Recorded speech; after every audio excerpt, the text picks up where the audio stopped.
Assalamualaikum warahmatullahi wabarakatuh.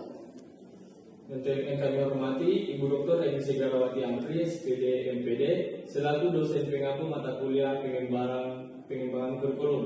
Baik, kami dari kelompok 4 akan mempresentasikan hasil observasi lapangan kami mengenai mata kuliah pengembangan kurikulum di sekolah SDN 018 Deteng mengenai analisis pengembangan kurikulum, penerapan program Pancasila, dan capaian pembelajaran dan alur tujuan pembelajaran. Baik, saya akan memulai dari landasan dan evolusi kurikulum.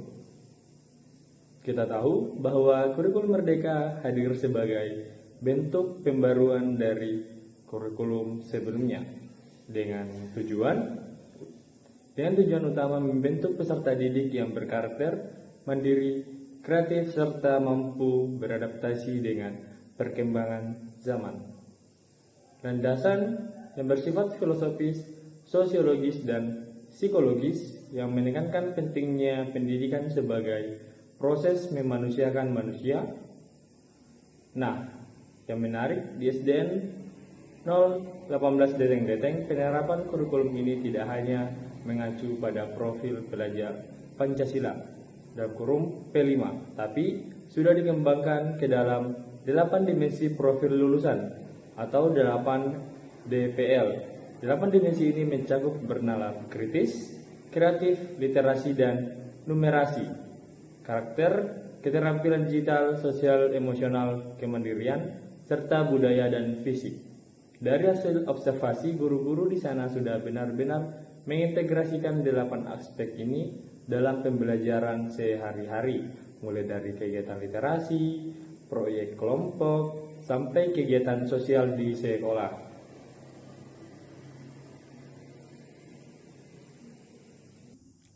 Baik, selanjutnya implementasi kurikulum di satuan pendidikan. Implementasi kurikulum adalah proses menerjemahkan dokumen kurikulum menjadi kegiatan pembelajaran nyata di kelas. Guru diharapkan mampu menyesuaikan capaian pembelajaran dan alur tujuan pembelajaran sesuai kebutuhan siswa. Nah, hasil observasi kami menunjukkan bahwa guru di SDN 018 Deteng sudah menggunakan ATP sebagai panduan utama untuk menyusun langkah-langkah pembelajaran. Sementara CP digunakan untuk menilai sejauh mana kompetensi siswa tercapai. Misalnya pada pembelajaran tematik, siswa tidak hanya belajar membaca dan berhitung, tapi juga diajak berpikir kritis dan bekerja sama melalui proyek sederhana seperti menanam tanaman di sekolah dan mendaur ulang barang bekas. Kegiatan seperti ini mencerminkan penerapan nyata dari nilai-nilai profil belajar Pancasila sekaligus penguatan 8 DPL. Selanjutnya, saya akan membahas tentang prinsip penerapan kurikulum. Nah, dalam penerapan kurikulum merdeka ada beberapa prinsip penting menurut teori UNO tahun 2018, yaitu keterpaduan, kontekstual, berpusat pada peserta didik, dan fleksibilitas.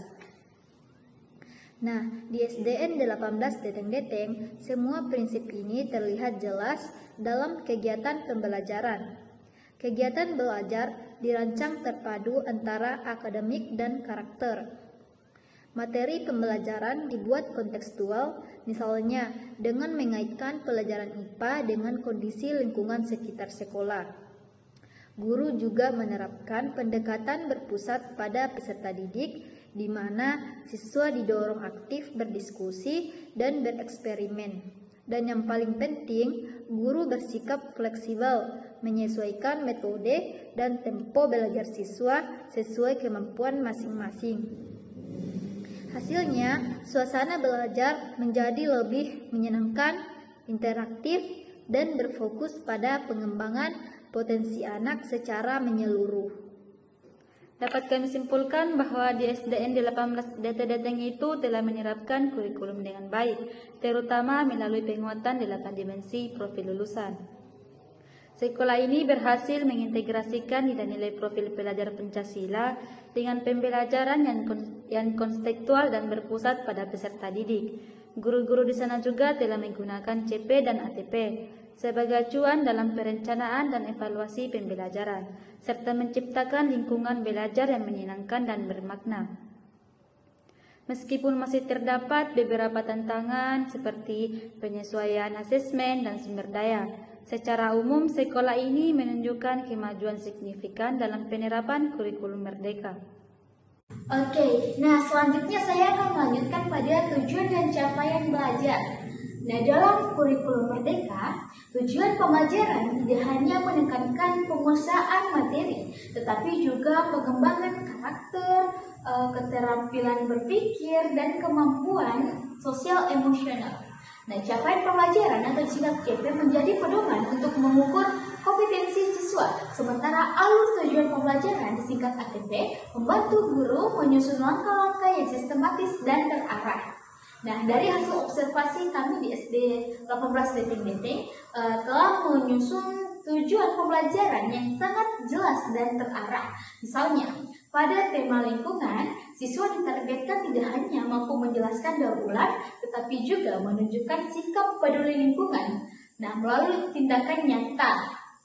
Dengan begitu, tujuan pembelajaran tidak berhenti di kognitif, tapi juga menyentuh ranah afektif dan psikomotorik sesuai prinsip holistic education. Itulah presentasi kami dari hasil observasi di SDN 018 Deteng. Sekian, wabillahi taufiq wal hidayah. Assalamualaikum warahmatullahi wabarakatuh.